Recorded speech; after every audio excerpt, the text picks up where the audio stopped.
రాష్ట్రంలో ప్రతి ఒక్కరికి వారికి సంబంధించిన ఆరోగ్య డేటాను వీళ్ళందరూ కూడా తెలిసేట్టుగా రాష్ట్రంలో ఉన్న ప్రతి ఒక్కరికి స్క్రీనింగ్ చేసి రాష్ట్రంలో ఉన్న ప్రతి ఒక్కరికి కూడా ఒక కార్డు ఇచ్చి డిసెంబర్ 21వ తారీఖున అందరికీ కూడా కొత్త ఆరోగ్యశ్రీ కార్డులు ఇస్తా ఉన్నాం.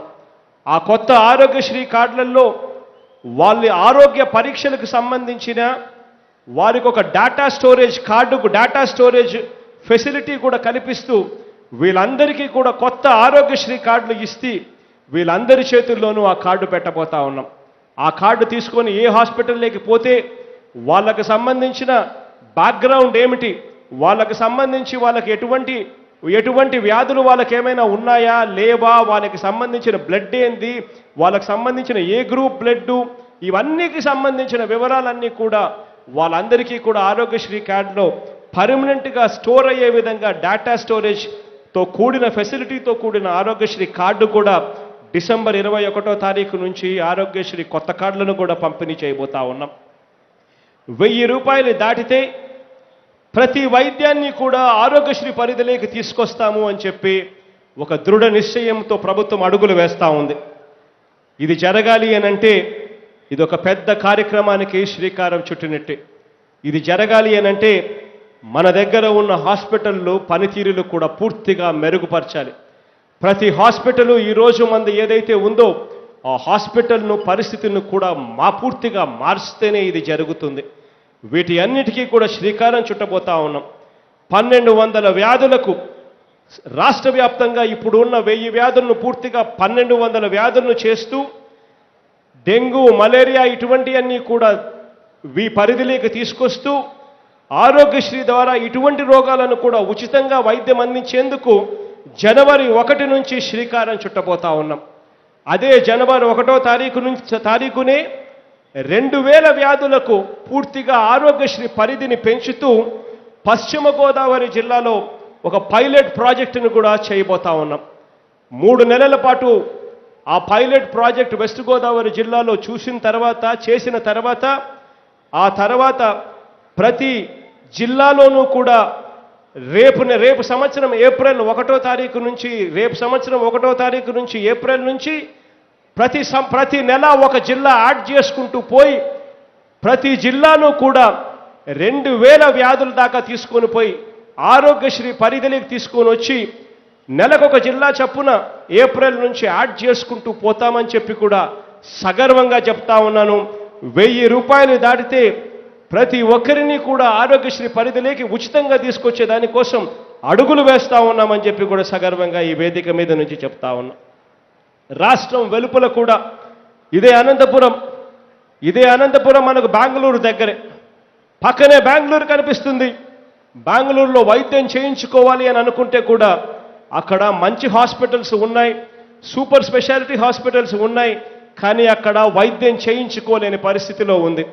ఈ పరిస్థితిని కూడా పూర్తిగా మారుస్తూ రాష్ట్రం వెలుపల కూడా సూపర్ స్పెషాలిటీ హాస్పిటల్స్లో ఎక్కడెక్కడైతే వైద్యం చేయించుకోగలుగుతామో అవన్నీ కూడా ఎంపానల్ చేసి ఈ నెల నవంబర్ 1వ తారీఖు నుంచి అక్షరాల హైదరాబాదు, బెంగళూరు, చెన్నైలో కూడా 150 ఆసుపత్రులను సూపర్ స్పెషాలిటీ ఆసుపత్రులను ఎంపిక చేసి వాటిని కూడా ఆరోగ్యశ్రీలోకి తీసుకొచ్చే కార్యక్రమానికి శ్రీకారం చుడతా ఉన్నాము నవంబర్ 1వ తారీఖు నుంచి అని కూడా సగర్వంగా ఈ వేదిక మీద నుంచి చెప్తా ఉన్నా.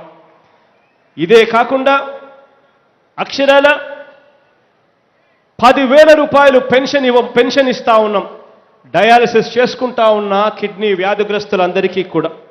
వీళ్ళందరితో పాటు థాలసీమియాకు సంబంధించిన వ్యాధిగ్రస్తులకు కూడా 10,000 రూపాయలు పెన్షన్ ఇచ్చే కార్యక్రమానికి జనవరి 1వ తారీఖు నుంచి కూడా శ్రీకారం చుట్టబోతా ఉన్నామని చెప్పి కూడా ఇదే వేదిక మీద నుంచి సగర్వంగా చెప్తా ఉన్నా.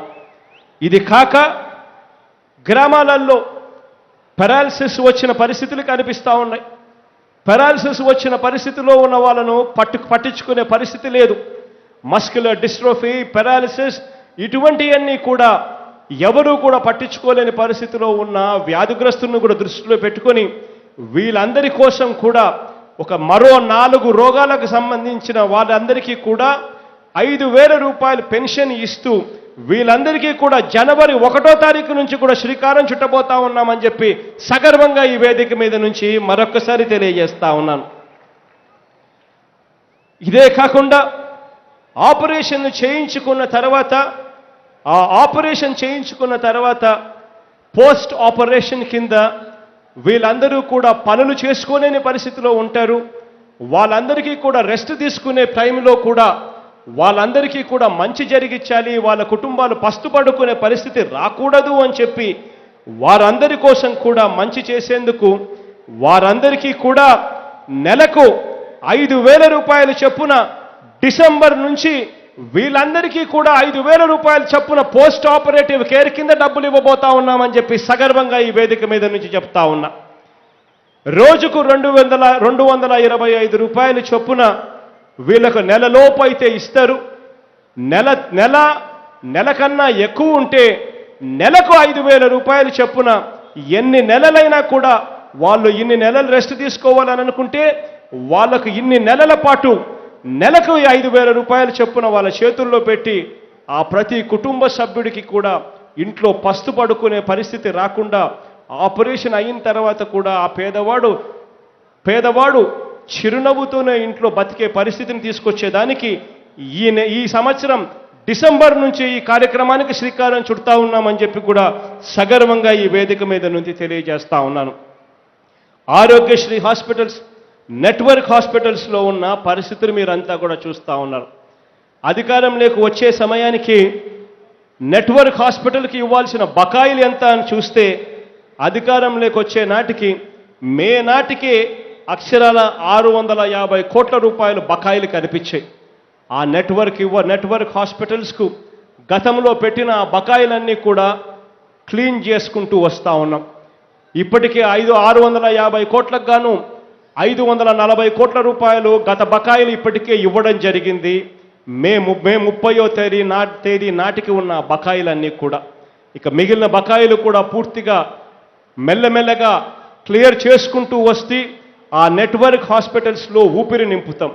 నెట్వర్క్ హాస్పిటల్స్లో సరైన క్వాలిటీ ఉండేట్టుగా చర్యలు తీసుకోవడమే కాకుండా మళ్ళీ అదే నెట్వర్క్ హాస్పిటల్స్కు మీరు పోతే ఆ నెట్వర్క్ హాస్పిటల్స్లో చిరునవ్వుతో మళ్ళీ మిమ్మల్ని రిసీవ్ చేసుకునే పరిస్థితిని క్రియేట్ చేస్తామని చెప్పి కూడా ఈ వేదిక మీద నుంచి మీ అందరికీ కూడా మాటిస్తా ఉన్నానని చెప్పి ఈ వేదిక మీద నుంచి తెలియజేస్తా ఉన్నాను. అదే రకంగా ఇంతకు ముందే చెప్పా, ఈ హాస్పిటల్ల పరిస్థితి మారాలి. అనంతపురం హాస్పిటల్లో ఏం జరిగిందో మీ అందరికీ కూడా తెలుసు. అనంతపురం హాస్పిటల్లో పరిస్థితులు ఎంత దయనీయంగా ఉన్నాయో కూడా నేను చెప్పాల్సిన పనుల.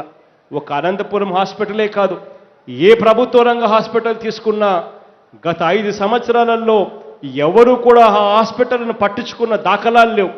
వాటి వల్ల పరిస్థితి ఏమిటో చూస్తూ ఉన్నాం. గుంటూరులో అయితే చిన్నపిల్లలను ఎలుకలు కొరుకుతా ఉన్న పరిస్థితులు మన కళ్ళ ముందనే కనిపించాయి. ఆపరేషన్ థియేటర్స్లో జనరేటర్లు పనిచేయక సెల్ ఫోన్ లైట్లు పెట్టి ఆపరేషన్ చేయిస్తూ ఉన్న పరిస్థితులు మన గవర్నమెంట్ హాస్పిటల్లో కనిపిస్తూ ఉన్న తీరును చూస్తూ ఉన్నాం. ఇక అనంతపూర్ హాస్పిటల్ గురించి నేను చెప్పాల్సిన పనుల మీరే చూస్తూ ఉన్నారు. ఈ హాస్పిటల్స్ అన్నీ కూడా నాడు నేడు అన్న ప్రోగ్రాం తీసుకొస్తా ఉన్నాం. ఈ ప్రతి హాస్పిటల్ను కూడా ఫోటోలు తీయించి నాడు ఈ హాస్పిటల్లన్నీ ఏ పరిస్థితుల్లో ఉన్నాయి అని చెప్పి ఈ ఫోటోలన్నీ మీ ఎదుటనే పెడతా ఉన్నాం. పెట్టిన తర్వాత ఇవే హాస్పిటల్స్ అన్నీ కూడా మార్పుకు శ్రీకారం చుడుతూ ఈ జనవరి మాసం నుంచి ఈ హాస్పిటల్స్ అన్నింటినీ కూడా రీవ్యాంపు, రిపేర్లు, మోడర్నైజేషన్స్ చేసే కార్యక్రమానికి శ్రీకారం చుడతా ఉన్నాం. జనవరిలో మొదలుపెట్టే ఈ కార్యక్రమం జూన్ మాసం 2022 కల్లా, అంటే జనవరి నుంచి 2.5 సంవత్సర కాలంలో పూర్తిగా హాస్పిటల్స్ అన్నీ కూడా రూపురేఖలన్నీ కూడా మార్చేస్తామని చెప్పి మీ అందరికీ కూడా సగర్వంగా చెప్తా ఉన్నా. ప్రతి హాస్పిటలు మీకు ఫోటో చూపిస్తాం, నాడు ఎలా ఉండేది నేడు ఎలా ఉంది అని చెప్పి ఫోటోలు చూపించి 2022 జూన్ మాసానికల్లా ప్రతి హాస్పిటల్ రూపురేఖలు కూడా మారుస్తానని చెప్పి సగర్వంగా ఈ వేదిక మీద నుంచి మీ అందరికీ కూడా చెప్తా ఉన్నా. వైద్య రంగానికి ఈ ప్రభుత్వం పెద్దపీట వేస్తుంది. వైద్యం, చదువులు, వ్యవసాయం, ఈ 3 రంగాలను ఈ ప్రభుత్వం ఎంత పెద్ద పీట వేసిందో రాబోయే రోజుల్లో మన ప్రభుత్వం చేసే చర్యలన్నీ కూడా మీకు కనిపించే కొద్దీ మీ అందరికీ కూడా తేటతెల్లమయ్యే పరిస్థితులు వస్తాయి. ఈ మెడికల్కి సంబంధించి ఇప్పటికే ఒక సంస్కరణలకు శ్రీకారం చుడుతూ ఒక కమిటీని వేశాం. ఆ కమిటీ సిఫార్సులు ఇచ్చింది. ఆ సిఫార్సులన్నీ కూడా ఒక్కొక్కటిగా అమలు చేసుకుంటూ పోతా ఉన్నాం. ఇవన్నీ కూడా రాబోయే రోజుల్లో మార్పులు జరుగుతాయి. మార్పుకు శ్రీకారం చుడుతుంది. దేవుడి దయతో మీ అందరి చల్లని దీవెనలతో మీ అందరి మన్ననలు కూడా పొందే పరిస్థితి వస్తుందని మీ బిడ్డగా ఈ వేదిక మీద నుంచి చెప్పడానికి గర్వపడతా ఉన్నానని సగర్వంగా చెప్తా ఉన్నాను. ఇక అనంతపురం జిల్లాకు వచ్చేసరికి ఈ జిల్లా ఎలాంటి పరిస్థితిలో ఉంది అన్న సంగతి నేను చెప్పాల్సిన పనుల. మీ జిల్లాకు నేను మనవడిని.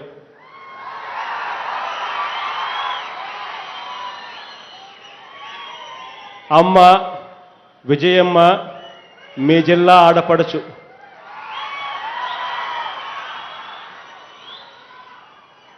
ఈ జిల్లా మనవడిగా మీ అందరికీ మరొక్కసారి చెప్తా ఉన్నా, ఈ జిల్లా రూపురేఖలు ఖచ్చితంగా మారుస్తానని చెప్పి ఈ వేదిక మీద నుంచి మీ అందరికీ చెప్తా ఉన్నా. ప్రస్తుతం ఉన్న హంద్రీనీవా కెనాల్ చూస్తూ ఉన్నారు.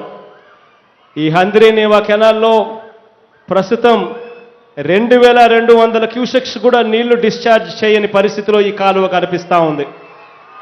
ఇదే కాలువను మోడర్నైజేషన్ కార్యక్రమానికి శ్రీకారం చుడతాం. ఇదే కాలువలో 6000 క్యూసెక్స్ నీళ్లను ఇదే కాలువలో ప్రవహింపజేస్తాం. ఇదొకటే కాకుండా ఈ కాలువ పక్కనే మరో 4000 క్యూసెక్స్తో సమాంతర కాలువ పనులు కూడా చేపడతామని చెప్పి కూడా ఇదే వేదిక మీద నుంచి చెప్తా ఉన్నాను. మీ జిల్లా మనవడిగా చెప్తా ఉన్నాను. ఈ జిల్లా సమస్యలు తెలిసిన వ్యక్తిగా చెప్తా ఉన్నాను. అన్ని రకాలుగా ఈ జిల్లాకు తోడుగా ఉంటానని చెప్పి మరొక్కసారి ఈ వేదిక మీద నుంచి హామీ ఇస్తా ఉన్నాను. ఇక ఈ జిల్లాకు సంబంధించి దేవుడు ఆశీర్వదించాడు.